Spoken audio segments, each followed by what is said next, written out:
अगर आप भी चाहते हैं TRS फिल्म्स का ऑडियो वीडियो सबसे पहले आपके पास पहुंचे, तो लाल बटन दबाकर चैनल को सब्सक्राइब करें और बेल आइकन दबाना ना भूलें।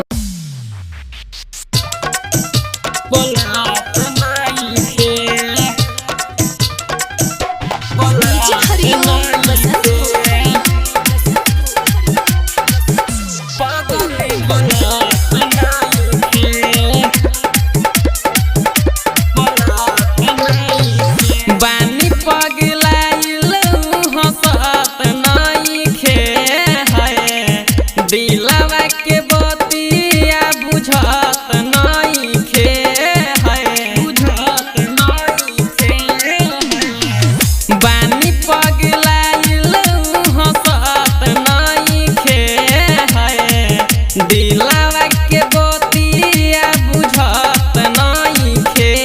है, कैसे बताई बात यारा बारे पगली बोलत नइखे है, कैसे बताई बात यारा बारे पगली बोलत नइखे है।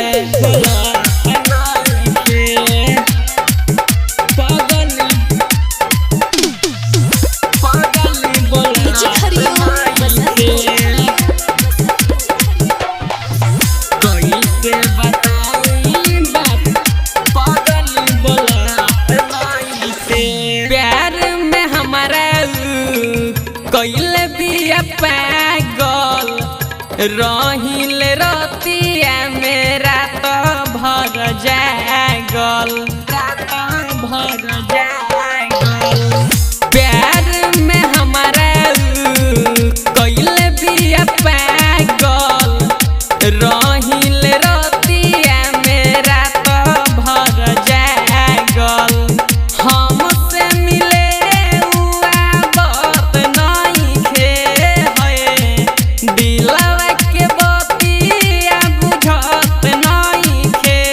है, कैसे बताई बात यारा बारे पतर की बोलत नइखे है, कैसे बताई बात यारा बारे पगली बोलत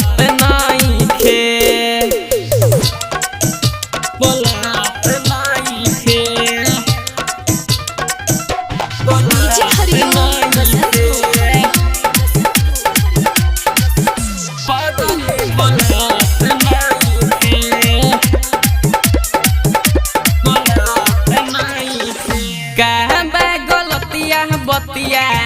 न बताबे रबिन बिहारी जिला से रोजो बतियाबे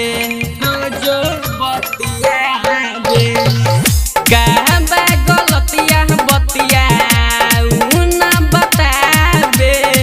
सन जीत वंशराज से रोजो बतियाबे ये कौन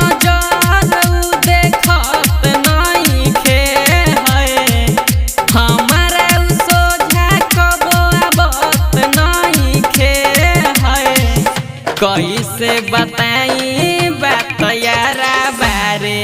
पगली बोलत नइखे है, कैसे बताई बात यारा बारे पगली बोलत नइखे बानी पगलाइल हंसत नइखे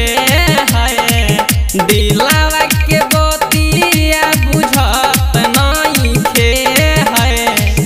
कैसे बताई बात यारा बारे पगल